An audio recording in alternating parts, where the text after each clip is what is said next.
श्री सर्वारिष्ट निवारण स्तोत्रम्। ओम गम गणपतये नमः।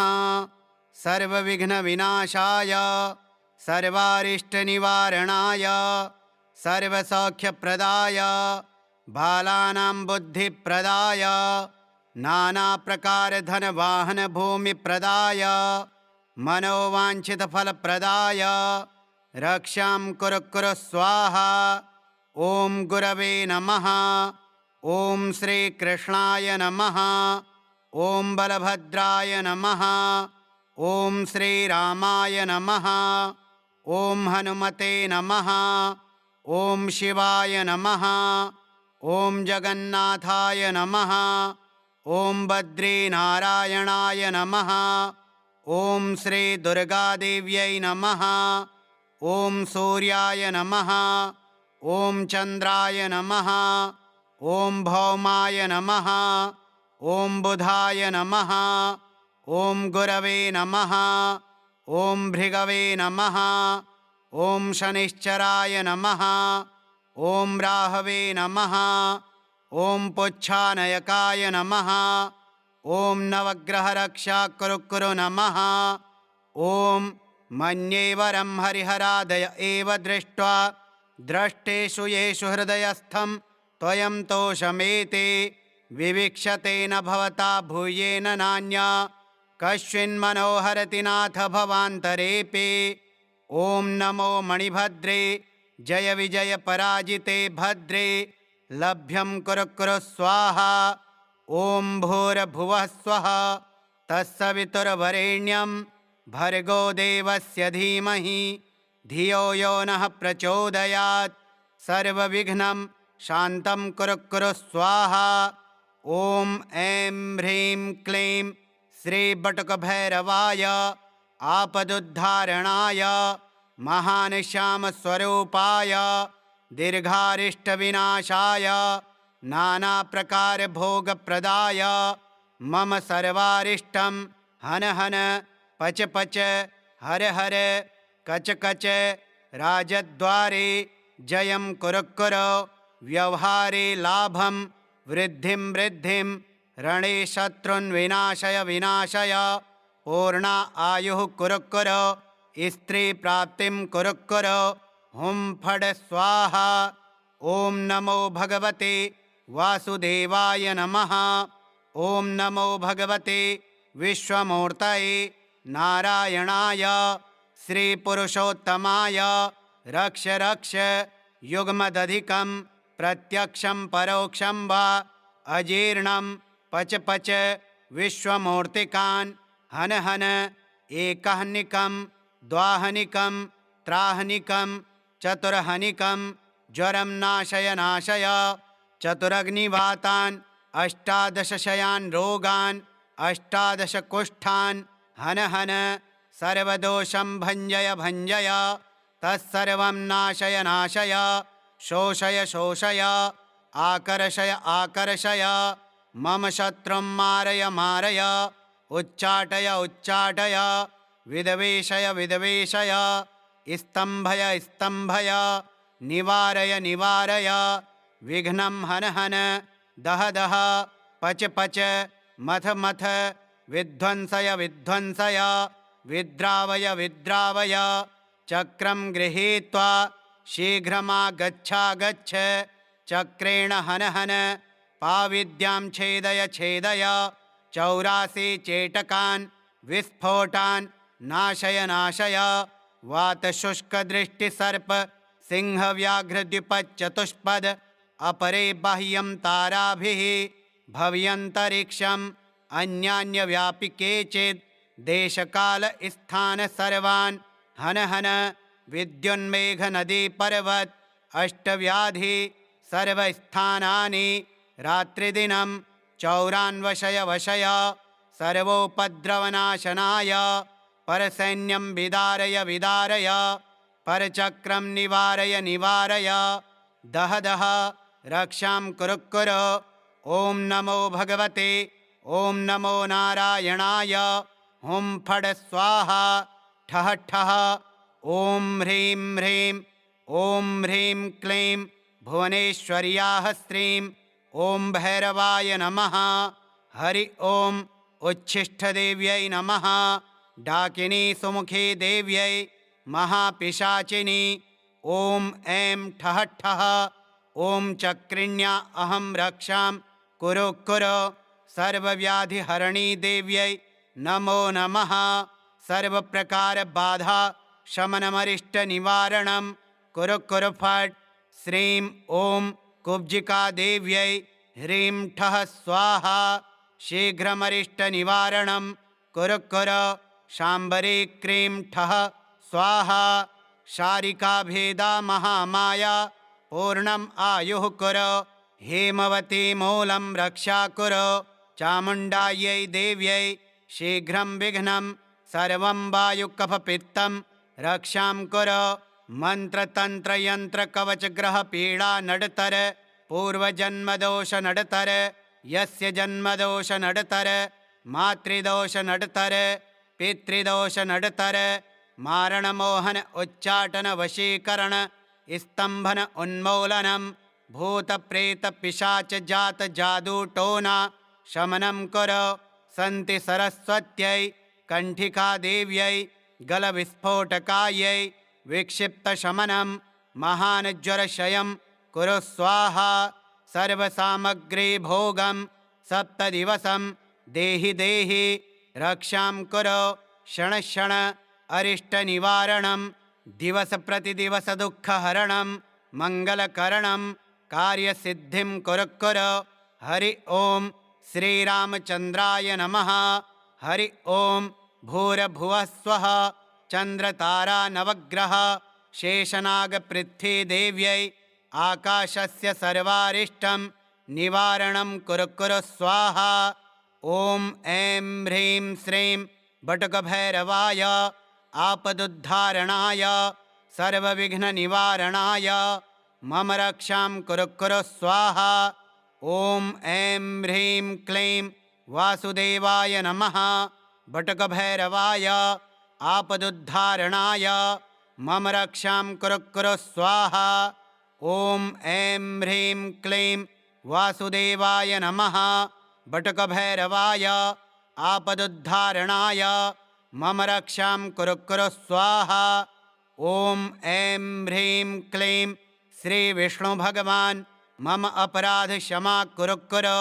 सर्वविघ्नं विनाशय मम कामनापूर्णं कुरु कुरु स्वाहा। ॐ ऐं ह्रीं क्लीं बटुकभैरवाय आपदुद्धारणाय सर्वविघ्ननिवारणाय मम रक्षां कुरु कुरु स्वाहा। ॐ ऐं ह्रीं क्लीं श्रीं ॐ श्री दुर्गादेवी रुद्राणी सहिता रुद्रदेवता कालभैरवसः बटुकभैरवाय हनुमानसह मकरध्वजाय आपदुद्धारणाय मम सर्वदोषशमाय कुरु कुरु। सकलविघ्नविनाशाय मम शुभमाङ्गलिककार्यसिद्धिं कुरु कुरु स्वाहा। एष विद्यामाहात्म्यं च पुरा मया प्रोक्तं ध्रुवं। शमक्रतो तु हन्त्येतान् सर्वाश्च बलिदानवाः। य पुमान् पठते नित्यम् एतत् स्तोत्रं नित्यात्मना तस्य सर्वान् हि सन्ते यत्र दृष्टिगतं विषम्। अन्यदृष्टिविषं चैव न देयं संक्रमे ध्रुवम्। संग्रामे धारयेत्येम्बे उत्पाता च विसंशयः। द्रुतं सद्यं जयस्तस्य विघ्नस्तस्य न जायते। किमत्र बहुनोक्तेन सर्वसौभाग्यसम्पदा लभते नात्र सन्देहो नान्यथा वचनं भवेत्। गृहीतो यदि वा यत्नं बालानां विविधैरपि शीतं समुष्णतां याते उष्णः शीतमयो भवेत्। नान्यथा श्रुतये विद्या पठति कथितं मया। भोजपत्रे लिखेद्यन्त्रं गोरोचनमयेन च इमां विद्यां शिरो बद्ध्वा सर्वरक्षा करोतु मे। पुरुषस्याथवा नारी हस्ते बद्ध्वा विचक्षणः विद्रवन्ति प्रणश्यन्ति धर्मस्तिष्ठति नित्यशः। सर्वशत्रुरधो यान्ति शीघ्रं ते च पलायनम्। ॐ गं गणपतये नमः। सर्वविघ्नविनाशाय सर्वारिष्टनिवारणाय सर्वसौख्यप्रदाय बालानां बुद्धिप्रदाय नानाप्रकारधनवाहनभूमिप्रदाय मनोवाञ्छितफलप्रदाय रक्षां कुरु कुरु स्वाहा। ॐ गुरवे नमः। ॐ श्रीकृष्णाय नमः। ॐ बलभद्राय नमः। ॐ श्रीरामाय नमः। ॐ हनुमते नमः। ॐ शिवाय नमः। ॐ जगन्नाथाय नमः। ॐ बद्रीनारायणाय नमः। ॐ श्रीदुर्गादेव्यै नमः। ॐ सूर्याय नमः। ॐ चन्द्राय नमः। ॐ भौमाय नमः। ॐ बुधाय नमः। ॐ गुरवे नमः। ॐ भृगवे नमः। ॐ शनिश्चराय नमः। ॐ राहवे नमः। ॐ पुच्छानयकाय नमः। ॐ नवग्रहरक्षाकुरुकुरु नमः। ॐ मन्येवरं हरिहरादय एव दृष्ट्वा द्रष्टेषु येषु हृदयस्थं त्वयं तोषमेते विवीक्षतेन भवता भूयेन नान्या कश्चिन्मनोहरति नाथ भवान्तरेऽपि। ॐ नमो मणिभद्रे जय विजय पराजिते भद्रे लभ्यं कुरु कुरु स्वाहा। ॐ भूर्भुवः स्वः तत्सवितुर्वरेण्यं भर्गो देवस्य धीमहि धियो यो नः प्रचोदयात्। सर्वविघ्नं शान्तं कुरु कुरु स्वाहा। ॐ ऐं ह्रीं क्लीं श्रीबटुकभैरवाय आपदुद्धारणाय महानश्यामस्वरूपाय दीर्घारिष्टविनाशाय नानाप्रकारभोगप्रदाय मम सर्वारिष्टं हन हन पच पच हर हर कच कच राजद्वारे जयं कुरु कुरु व्यवहारे लाभं वृद्धिं वृद्धिं रणे शत्रुन् विनाशय विनाशय पूर्णा आयुः कुरु कुरु स्त्रीप्राप्तिं कुरु कुरु हुं फट् स्वाहा। ॐ नमो भगवते वासुदेवाय नमः।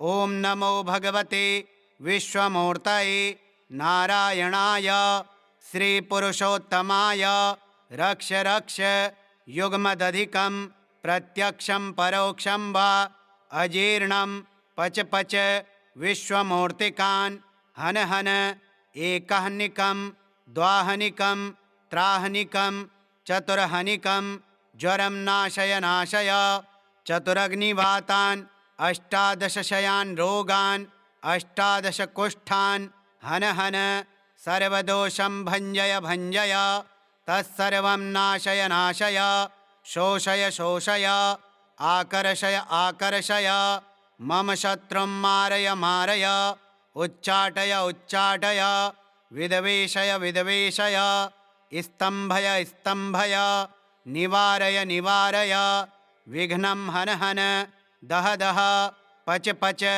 मथ मथ विध्वंसय विध्वंसय विद्रावय विद्रावय चक्रं गृहीत्वा शीघ्रमागच्छागच्छ चक्रेण हन हन पाविद्यां छेदय छेदय 84 चेटकान् विस्फोटान् नाशय नाशय वातशुष्कदृष्टिसर्प सिंहव्याघ्रद्विपच्चतुष्पद अपरे बाह्यं ताराभिः भव्यन्तरिक्षम् अन्यान्यव्यापि चेत् देशकालस्थान सर्वान् हन हन विद्युन्मेघनदीपर्वत अष्टव्याधि सर्वस्थानानि रात्रिदिनं 94 वशय सर्वोपद्रवनाशनाय परसैन्यं विदारय विदारय परचक्रं निवारय निवारय दह दह रक्षां कुरु कुरु।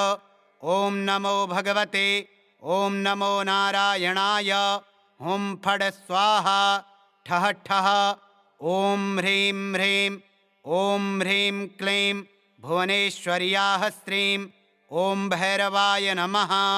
हरि ॐ उच्छिष्टदेव्यै नमः। डाकिनी सुमुखी देव्यै महापिशाचिनी ॐ ऐं ठः ठः। ॐ चक्रिण्या अहं रक्षां कुरु कुरु। सर्वव्याधिहरणी देव्यै नमो नमः। सर्वप्रकारबाधा शमनमरिष्टनिवारणं कुरु कुरु फट्। श्रीं ॐ कुब्जिका देव्यै ह्रीं ठः स्वाहा। शीघ्रमरिष्टनिवारणं कुरु कुरु। शाम्बरी क्रीं ठः स्वाहा। शारिकाभेदा महामाया पूर्णम् आयुः कुरु। हेमवती मूलं रक्षा कुरु। चामुण्डायै देव्यै शीघ्रं विघ्नं सर्वं वायुकफपित्तं रक्षां कुरु। मन्त्रतन्त्रयन्त्रकवचग्रहपीडा नडतर पूर्वजन्मदोष नडतर। यस्य जन्मदोष नडतर मातृदोष नडतर पितृदोष नडतर। मारणमोहन उच्चाटन वशीकरण स्तंभन उन्मूलनं भूतप्रेतपिशाच जात जादूटोना शमनं कुरु। सन्ति सरस्वत्यै कण्ठिका देव्यै गलविस्फोटकायै विक्षिप्तशमनं महानज्वरक्षयं कुरु स्वाहा। सर्वसामग्रीभोगं सप्तदिवसं देहि देहि रक्षां कुरु। क्षणक्षण अरिष्टनिवारणं दिवसप्रतिदिवसदुःखहरणं मङ्गलकरणं कार्यसिद्धिं कुरु कुरु। हरि ॐ श्रीरामचन्द्राय नमः। हरि ॐ भूर्भुवः स्वः। चन्द्रतारा नवग्रह शेषनागपृथ्वीदेव्यै आकाशस्य सर्वारिष्टं निवारणं कुरु कुरु स्वाहा। ॐ ऐं ह्रीं श्रीं बटुकभैरवाय आपदुद्धारणाय सर्वविघ्ननिवारणाय मम रक्षां कुरु कुरु स्वाहा। ॐ ऐं ह्रीं क्लीं वासुदेवाय नमः। बटुकभैरवाय आपदुद्धारणाय मम रक्षां कुरु कुरु स्वाहा। ॐ ऐं ह्रीं क्लीं वासुदेवाय नमः। बटुकभैरवाय आपदुद्धारणाय मम रक्षां कुरु कुरु स्वाहा। ॐ ऐं ह्रीं क्लीं श्रीविष्णुभगवान् मम अपराधक्षमा कुरु कुरु। सर्वविघ्नं विनाशय मम कामनापूर्णं कुरु कुरु स्वाहा।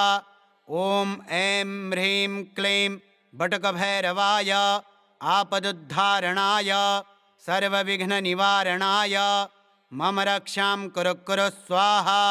ॐ ऐं ह्रीं क्लीं श्रीं ॐ श्रीदुर्गादेवी रुद्राणी सहिता रुद्रदेवता कालभैरवसः बटुकभैरवाय हनुमानसह मकरध्वजाय आपदुद्धारणाय मम सर्वदोषशमाय कुरु कुरु। सकलविघ्नविनाशाय मम शुभमाङ्गलिककार्यसिद्धिं कुरु कुरु स्वाहा। एष विद्यामाहात्म्यं च पुरा मया प्रोक्तं ध्रुवं। शमक्रतो तु हन्त्येतान् सर्वाश्च बलिदानवाः। य पुमान् पठते नित्यम् एतत् स्तोत्रं नित्यात्मना तस्य सर्वान् हि सन्ते यत्र दृष्टिगतं विषम्। अन्यदृष्टिविषं चैव न देयं संक्रमे ध्रुवम्। संग्रामे धारयेत्येम्बे उत्पाता च विसंशयः। द्रुतं सद्यं जयस्तस्य विघ्नस्तस्य न जायते। किमत्र बहुनोक्तेन सर्वसौभाग्यसम्पदा लभते नात्र सन्देहो नान्यथा वचनं भवेत्। गृहीतो यदि वा यत्नं बालानां विविधैरपि शीतं समुष्णतां याते उष्णः शीतमयो भवेत्। नान्यथा श्रुतये विद्या पठति कथितं मया। भोजपत्रे लिखेद्यन्त्रं गोरोचनमयेन च इमां विद्यां शिरो बद्ध्वा सर्वरक्षा करोतु मे। पुरुषस्याथवा नारी हस्ते बद्ध्वा विचक्षणः विद्रवन्ति प्रणश्यन्ति धर्मस्तिष्ठति नित्यशः। सर्वशत्रुरधो यान्ति शीघ्रं ते च पलायनम्। ॐ गं गणपतये नमः। सर्वविघ्नविनाशाय सर्वारिष्टनिवारणाय सर्वसौख्यप्रदाय बालानां बुद्धिप्रदाय नानाप्रकारधनवाहनभूमिप्रदाय मनोवाञ्छितफलप्रदाय रक्षां कुरु कुरु स्वाहा।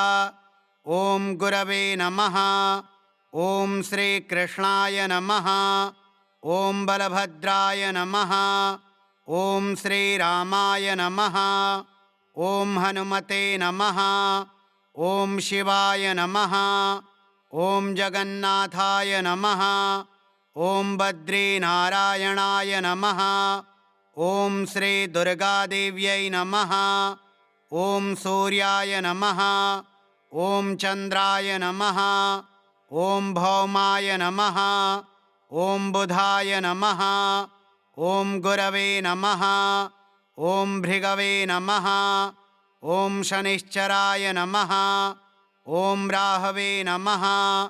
ॐ पुच्छानयकाय नमः। ॐ नवग्रहरक्षाकुरुकुरु नमः। ॐ मन्येवरं हरिहरादय एव दृष्ट्वा द्रष्टेषु येषु हृदयस्थं त्वयं तोषमेति विविक्षते न भवता भूयेन नान्या कश्चिन्मनोहरति नाथ भवान्तरेऽपि। ॐ नमो मणिभद्रे जय विजय पराजिते भद्रे लभ्यं कुरु कुरु स्वाहा। ॐ भूर्भुवः स्वः तत्सवितुर्वरेण्यं भर्गो देवस्य धीमहि धियो यो नः प्रचोदयात्। सर्वविघ्नं शान्तं कुरु कुरु स्वाहा। ॐ ऐं ह्रीं क्लीं श्रीबटुकभैरवाय आपदुद्धारणाय महानिश्यामस्वरूपाय दीर्घारिष्टविनाशाय नानाप्रकारभोगप्रदाय मम सर्वारिष्टं हन हन पच पच हर हर कच कच राजद्वारे जयं कुरु कुरु व्यवहारे लाभं वृद्धिं वृद्धिं रणे शत्रुन् विनाशय विनाशय पूर्णा आयुः कुरु कुरु स्त्रीप्राप्तिं कुरु कुरु हुं फट् स्वाहा। ॐ नमो भगवते वासुदेवाय नमः। ॐ नमो भगवते विश्वमूर्तये नारायणाय श्रीपुरुषोत्तमाय रक्ष रक्ष युग्मदधिकं प्रत्यक्षं परोक्षं वा अजीर्णं पच पच विश्वमूर्तिकान् हन हन एकहनिकं द्वाहनिकं त्राहनिकं चतुर्हनिकं ज्वरं नाशय नाशय चतुरग्निवातान् अष्टादशशयान् रोगान् अष्टादशकुष्ठान् हन हन सर्वदोषं भञ्जय भञ्जय तत्सर्वं नाशय नाशय शोषय शोषय आकर्षय आकर्षय मम शत्रुं मारय मारय उच्चाटय उच्चाटय विद्वेषय विद्वेषय स्तम्भय स्तम्भय निवारय निवारय विघ्नं हन हन दह दह पच पच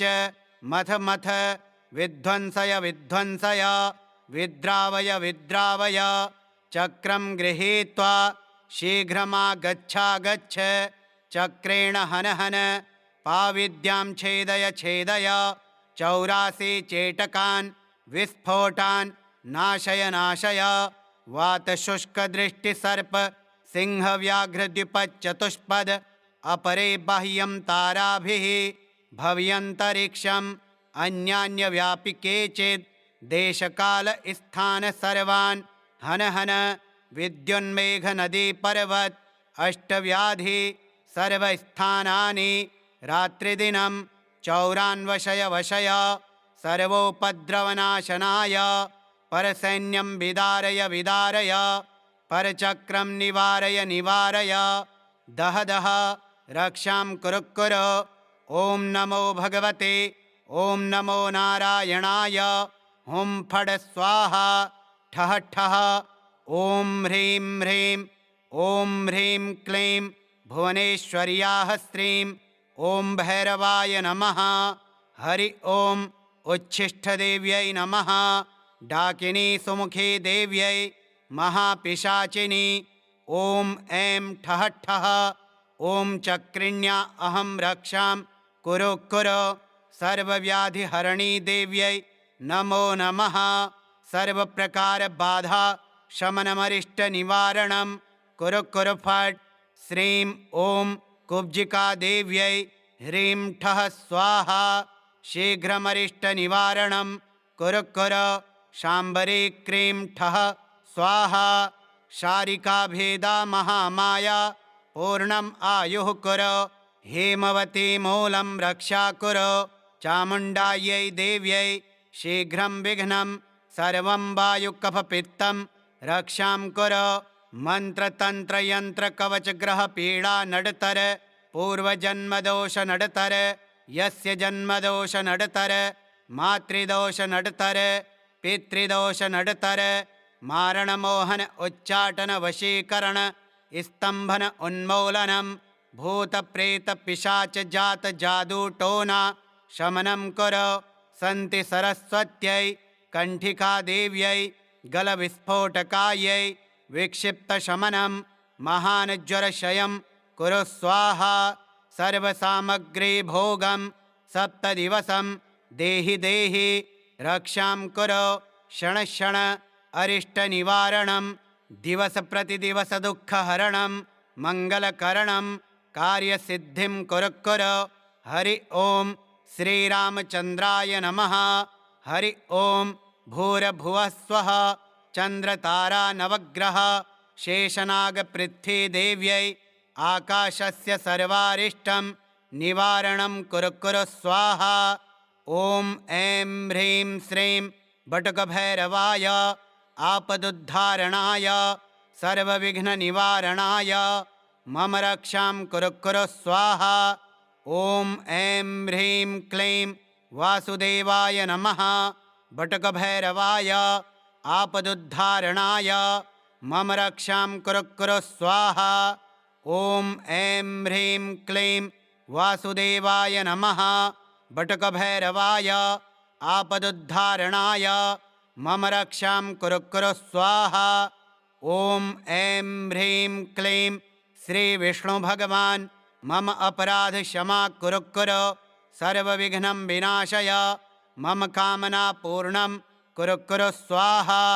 ॐ ऐं ह्रीं क्लीं बटुकभैरवाय आपदुद्धारणाय सर्वविघ्ननिवारणाय मम रक्षां कुरु कुरु स्वाहा।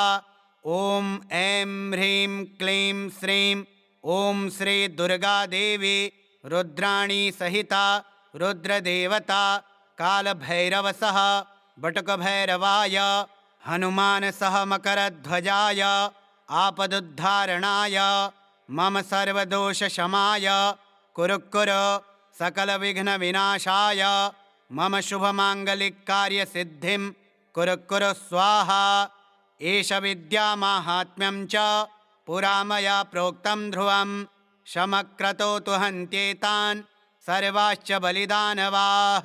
य पुमान् पठते नित्यम् एतत् स्तोत्रं नित्यात्मना तस्य सर्वान् हि सन्ते यत्र दृष्टिगतं विषम् अन्यदृष्टिविषं चैव न देयं संक्रमे ध्रुवम्। संग्रामे धारयेत्येम्बे उत्पाता च विसंशयः। द्रुतं सद्यं जयस्तस्य विघ्नस्तस्य न जायते। किमत्र बहुनोक्तेन सर्वसौभाग्यसम्पदा लभते नात्र सन्देहो नान्यथा वचनं भवेत्। गृहीतो यदि वा यत्नं बालानां विविधैरपि शीतं समुष्णतां याते उष्णः शीतमयो भवेत्। नान्यथा श्रुतये विद्या पठति कथितं मया। भोजपत्रे लिखेद्यन्त्रं गोरोचनमयेन च इमां विद्यां शिरो बद्ध्वा सर्वरक्षा करोतु मे। पुरुषस्याथवा नारी हस्ते बद्ध्वा विचक्षणः विद्रवन्ति प्रणश्यन्ति धर्मस्तिष्ठति नित्यशः। सर्वशत्रुरधो यान्ति शीघ्रं ते च पलायनम्। ॐ गं गणपतये नमः। सर्वविघ्नविनाशाय सर्वारिष्टनिवारणाय सर्वसौख्यप्रदाय बालानां बुद्धिप्रदाय नानाप्रकारधनवाहनभूमिप्रदाय मनोवाञ्छितफलप्रदाय रक्षां कुरु कुरु स्वाहा। ॐ गुरवे नमः। ॐ श्रीकृष्णाय नमः। ॐ बलभद्राय नमः। ॐ श्रीरामाय नमः। ॐ हनुमते नमः। ॐ शिवाय नमः। ॐ जगन्नाथाय नमः। ॐ बद्रीनारायणाय नमः।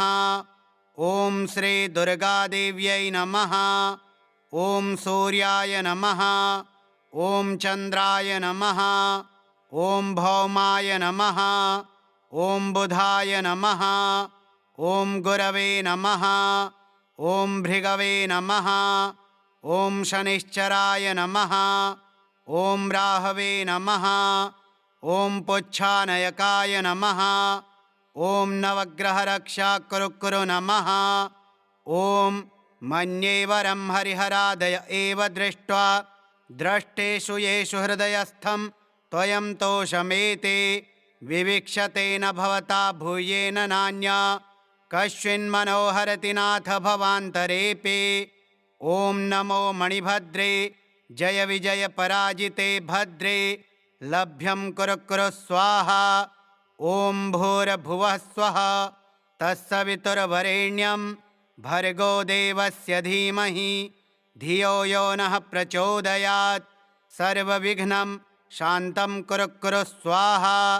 ॐ ऐं ह्रीं क्लीं श्रीबटुकभैरवाय आपदुद्धारणाय महानिश्यामस्वरूपाय दीर्घारिष्टविनाशाय नानाप्रकारभोगप्रदाय मम सर्वारिष्टं हन हन पच पच हर हर कच कच राजद्वारे जयं कुरु कुरु व्यवहारे लाभं वृद्धिं वृद्धिं रणे शत्रुन् विनाशय विनाशय पूर्णा आयुः कुरु कुरु स्त्रीप्राप्तिं कुरु कुरु हुं फट् स्वाहा। ॐ नमो भगवते वासुदेवाय नमः। ॐ नमो भगवते विश्वमूर्तये नारायणाय श्रीपुरुषोत्तमाय रक्ष रक्ष युग्मदधिकं प्रत्यक्षं परोक्षं वा अजीर्णं पच पच विश्वमूर्तिकान् हन हन एकहनिकं द्वाहनिकं त्राहनिकं चतुर्हनिकं ज्वरं नाशय नाशय चतुरग्निवातान् अष्टादशशयान् रोगान् अष्टादशकुष्ठान् हन हन सर्वदोषं भञ्जय भञ्जय तत्सर्वं नाशय नाशय शोषय शोषय आकर्षय आकर्षय मम शत्रुं मारय मारय उच्चाटय उच्चाटय विद्वेषय विद्वेषय स्तम्भय स्तम्भय निवारय निवारय विघ्नं हन हन दह दह पच पच मथ मथ विध्वंसय विध्वंसय विद्रावय विद्रावय चक्रं गृहीत्वा शीघ्रमागच्छागच्छ चक्रेण हन हन पाविद्यां छेदय छेदय 84 चेटकान् विस्फोटान् नाशय नाशय वातशुष्कदृष्टिसर्प सिंहव्याघ्रद्विपच्चतुष्पद अपरे बाह्यं ताराभिः भव्यन्तरिक्षम् अन्यान्यव्यापि केचित् देशकालस्थान सर्वान् हन हन विद्युन्मेघनदीपर्वत अष्टव्याधि सर्वस्थानानि रात्रिदिनं चौरान्वशय वशय सर्वोपद्रवनाशनाय परसैन्यं विदारय विदारय परचक्रं निवारय निवारय दह दह रक्षां कुरु कुरु। ॐ नमो भगवते ॐ नमो नारायणाय हुं फट् स्वाहा ठः ठः ॐ ह्रीं ह्रीं ॐ ह्रीं क्लीं भुवनेश्वर्याः श्रीं ॐ भैरवाय नमः। हरि ॐ उच्छिष्टदेव्यै नमः। डाकिनी सुमुखी देव्यै महापिशाचिनी ॐ ऐं ठः ठः। ॐ चक्रिण्या अहं रक्षां कुरु कुरु। सर्वव्याधिहरणी देव्यै नमो नमः। सर्वप्रकारबाधा शमनमरिष्टनिवारणं कुरु कुरु फट्। श्रीं ॐ कुब्जिका देव्यै ह्रीं ठः स्वाहा। शीघ्रमरिष्टनिवारणं कुरु कुरु। शाम्बरी क्रीं ठः स्वाहा। शारिकाभेदा महामाया पूर्णम् आयुः कुरु। हेमवती मूलं रक्षा कुरु। चामुण्डायै देव्यै शीघ्रं विघ्नं सर्वं वायुकफपित्तं रक्षां कुरु। मन्त्रतन्त्रयन्त्रकवचग्रहपीडा नडतर पूर्वजन्मदोष नडतर। यस्य जन्मदोष नडतर मातृदोष नडतर पितृदोष नडतर। मारणमोहन उच्चाटन वशीकरण स्तंभन उन्मूलनं भूतप्रेत पिशाच जात जादूटोना शमनं कुरु। सन्ति सरस्वत्यै कण्ठिका देव्यै गलविस्फोटकायै विक्षिप्तशमनं महानज्वरक्षयं कुरु स्वाहा। सर्वसामग्रीभोगं सप्तदिवसं देहि देहि रक्षां कुरु। क्षणक्षण अरिष्टनिवारणं दिवसप्रतिदिवसदुःखहरणं मङ्गलकरणं कार्यसिद्धिं कुरु कुरु। हरि ॐ श्रीरामचन्द्राय नमः। हरि ॐ भूर्भुवः स्वः। चन्द्रतारा नवग्रह शेषनागपृथ्वीदेव्यै आकाशस्य सर्वारिष्टं निवारणं कुरु कुरु स्वाहा। ॐ ऐं ह्रीं श्रीं बटुकभैरवाय आपदुद्धारणाय सर्वविघ्ननिवारणाय मम रक्षां कुरु कुरु स्वाहा। ॐ ऐं ह्रीं क्लीं वासुदेवाय नमः। बटुकभैरवाय आपदुद्धारणाय मम रक्षां कुरु कुरु स्वाहा। ॐ ऐं ह्रीं क्लीं वासुदेवाय नमः। बटुकभैरवाय आपदुद्धारणाय मम रक्षां कुरु कुरु स्वाहा। ॐ ऐं ह्रीं क्लीं श्रीविष्णुभगवान् मम अपराधक्षमा कुरु कुरु। सर्वविघ्नं विनाशय मम कामनापूर्णं कुरु कुरु स्वाहा। ॐ ऐं ह्रीं क्लीं बटुकभैरवाय आपदुद्धारणाय सर्वविघ्ननिवारणाय मम रक्षां कुरु कुरु स्वाहा। ॐ ऐं ह्रीं क्लीं श्रीं ॐ श्री दुर्गादेवी रुद्राणी सहिता रुद्रदेवता कालभैरवसः बटुकभैरवाय हनुमानसह मकरध्वजाय आपदुद्धारणाय मम सर्वदोषशमाय कुरु कुरु। सकलविघ्नविनाशाय मम शुभमाङ्गलिककार्यसिद्धिं कुरु कुरु स्वाहा। एष विद्यामाहात्म्यं च पुरा मया प्रोक्तं ध्रुवं शमक्रतो तु हन्त्येतान् सर्वाश्च बलिदानवाः। य पुमान् पठते नित्यम् एतत् स्तोत्रं नित्यात्मना तस्य सर्वान् हि सन्ते यत्र दृष्टिगतं विषम् अन्यदृष्टिविषं चैव न देयं संक्रमे ध्रुवं। संग्रामे धारयेत्येम्बे उत्पाता च विसंशयः। द्रुतं सद्यं जयस्तस्य विघ्नस्तस्य न जायते। किमत्र बहुनोक्तेन सर्वसौभाग्यसम्पदा लभते नात्र सन्देहो नान्यथा वचनं भवेत्। गृहीतो यदि वा यत्नं बालानां विविधैरपि शीतं समुष्णतां याते उष्णः शीतमयो भवेत्। नान्यथा श्रुतये विद्या पठति कथितं मया। भोजपत्रे लिखेद्यन्त्रं गोरोचनमयेन च इमां विद्यां शिरो बद्ध्वा सर्वरक्षा करोतु मे। पुरुषस्याथवा नारी हस्ते बद्ध्वा विचक्षणः विद्रवन्ति प्रणश्यन्ति धर्मस्तिष्ठति नित्यशः। सर्वशत्रुरधो यान्ति शीघ्रं ते च पलायनम्। ॐ गं गणपतये नमः। सर्वविघ्नविनाशाय सर्वारिष्टनिवारणाय सर्वसौख्यप्रदाय बालानां बुद्धिप्रदाय नानाप्रकारधनवाहनभूमिप्रदाय मनोवाञ्छितफलप्रदाय रक्षां कुरु कुरु स्वाहा। ॐ गुरवे नमः। ॐ श्रीकृष्णाय नमः। ॐ बलभद्राय नमः। ॐ श्रीरामाय नमः। ॐ हनुमते नमः। ॐ शिवाय नमः। ॐ जगन्नाथाय नमः। ॐ बद्रीनारायणाय नमः। ॐ श्रीदुर्गादेव्यै नमः। ॐ सूर्याय नमः। ॐ चन्द्राय नमः। ॐ भौमाय नमः। ॐ बुधाय नमः। ॐ गुरवे नमः। ॐ भृगवे नमः। ॐ शनिश्चराय नमः। ॐ राहवे नमः। ॐ पुच्छानयकाय नमः। ॐ नवग्रहरक्षाकुरुकुरु नमः। ॐ मन्येवरं हरिहरादय एव दृष्ट्वा द्रष्टेषु येषु हृदयस्थं त्वयं तोषमेति विविक्षते न भवता भूयेन नान्या कश्चिन्मनोहरति नाथ भवान्तरेऽपि। ॐ नमो मणिभद्रे जय विजय पराजिते भद्रे लभ्यं कुरु कुरु स्वाहा। ॐ भूर्भुवः स्वः तत्सवितुर्वरेण्यं भर्गो देवस्य धीमहि धियो यो नः प्रचोदयात्।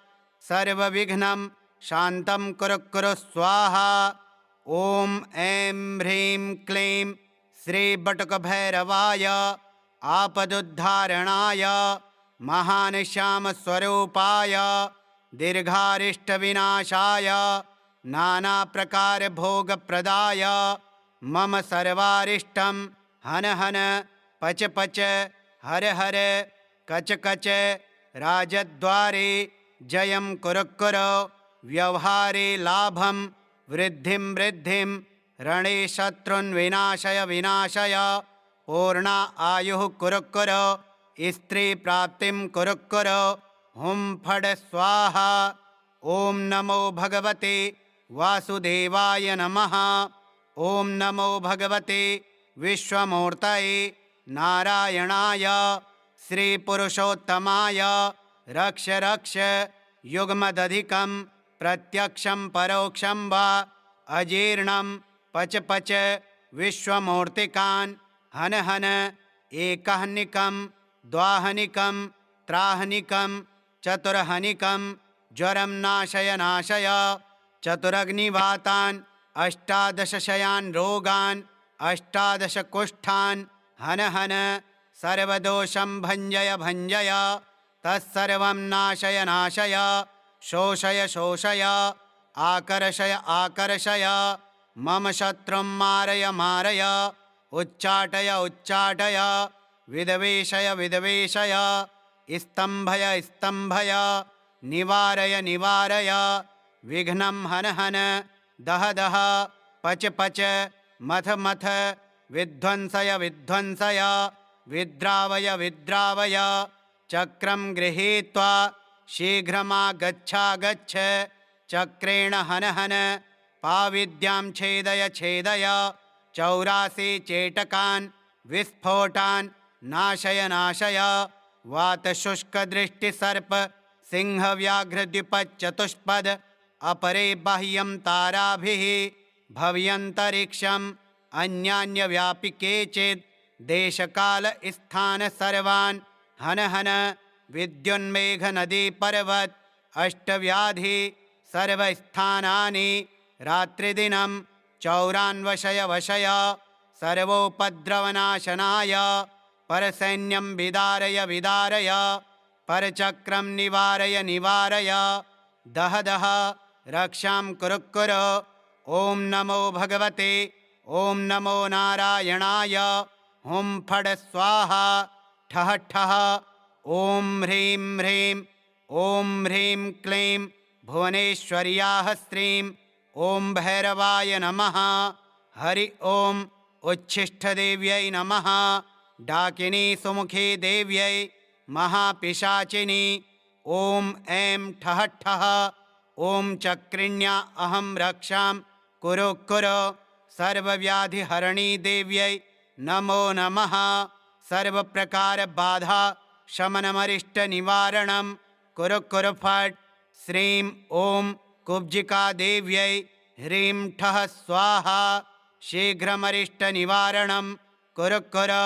शाम्बरी क्रीं ठः स्वाहा। शारिकाभेदा महामाया पूर्णम् आयुः कुरु। हेमवती मूलं रक्षा कुरु। चामुण्डायै देव्यै शीघ्रं विघ्नं सर्वं वायुकफपित्तं रक्षां कुरु। मन्त्रतन्त्रयन्त्रकवचग्रहपीडा नडतर पूर्वजन्मदोष नडतर। यस्य जन्मदोष नडतर मातृदोष नडतर पितृदोष नडतर। मारणमोहन उच्चाटन वशीकरण स्तंभन उन्मूलनं भूतप्रेतपिशाच जात जादूटोना शमनं कुरु। सन्ति सरस्वत्यै कण्ठिकादेव्यै गलविस्फोटकायै विक्षिप्तशमनं महानज्वरशयं कुरु स्वाहा। सर्वसामग्रीभोगं सप्तदिवसं देहि देहि रक्षां कुरु। क्षणक्षण अरिष्टनिवारणं दिवसप्रतिदिवसदुःखहरणं मङ्गलकरणं कार्यसिद्धिं कुरु कुरु। हरि ॐ श्रीरामचन्द्राय नमः। हरि ॐ भूरभुवः स्वः। चन्द्रतारा नवग्रह शेषनागपृथ्वीदेव्यै आकाशस्य सर्वारिष्टं निवारणं कुरु कुरु स्वाहा। ॐ ऐं ह्रीं श्रीं बटुकभैरवाय आपदुद्धारणाय सर्वविघ्ननिवारणाय मम रक्षां कुरु कुरु स्वाहा। ॐ ऐं ह्रीं क्लीं वासुदेवाय नमः। बटुकभैरवाय आपदुद्धारणाय मम रक्षां कुरु कुरु स्वाहा। ॐ ऐं ह्रीं क्लीं वासुदेवाय नमः। बटुकभैरवाय आपदुद्धारणाय मम रक्षां कुरु कुरु स्वाहा। ॐ ऐं ह्रीं क्लीं श्रीविष्णुभगवान् मम अपराधक्षमा कुरु कुरु। सर्वविघ्नं विनाशय मम कामनापूर्णं कुरु कुरु स्वाहा। ॐ ऐं ह्रीं क्लीं बटुकभैरवाय आपदुद्धारणाय सर्वविघ्ननिवारणाय मम रक्षां कुरु कुरु स्वाहा। ॐ ऐं ह्रीं क्लीं श्रीं ॐ श्री दुर्गादेवी रुद्राणी सहिता रुद्रदेवता कालभैरवसः बटुकभैरवाय हनुमानसह मकरध्वजाय आपदुद्धारणाय मम सर्वदोषशमाय कुरु कुरु। सकलविघ्नविनाशाय मम शुभमाङ्गलिककार्यसिद्धिं कुरु कुरु स्वाहा। एष विद्यामाहात्म्यं च पुरा मया प्रोक्तं ध्रुवं। शमक्रतो तु हन्त्येतान् सर्वाश्च बलिदानवाः। य पुमान् पठते नित्यम् एतत् स्तोत्रं नित्यात्मना तस्य सर्वान् हि सन्ते यत्र दृष्टिगतं विषम् अन्यदृष्टिविषं चैव न देयं संक्रमे ध्रुवम्। संग्रामे धारयेत्येम्बे उत्पाता च विसंशयः। द्रुतं सद्यं जयस्तस्य विघ्नस्तस्य न जायते। किमत्र बहुनोक्तेन सर्वसौभाग्यसम्पदा लभते नात्र सन्देहो नान्यथा वचनं भवेत्। गृहीतो यदि वा यत्नं बालानां विविधैरपि शीतं समुष्णतां याते उष्णः शीतमयो भवेत्। नान्यथा श्रुतै विद्या पठति कथितं मया। भोजपत्रे लिखेद्यन्त्रं गोरोचनमयेन च इमां विद्यां शिरो बद्ध्वा सर्वरक्षा करोतु मे। पुरुषस्याथवा नारी हस्ते बद्ध्वा विचक्षणः विद्रवन्ति प्रणश्यन्ति धर्मस्तिष्ठति नित्यशः। सर्वशत्रुरधो यान्ति शीघ्रं ते च पलायनम्। श्रीभृगुऋषिकृतं सर्वारिष्टनिवारणस्तोत्रम्। श्रीसर्वेभ्यो देवीदेवताभ्योऽर्पणमस्तु। ॐ श्री सर्वदेवीदेवताभ्यो नमः।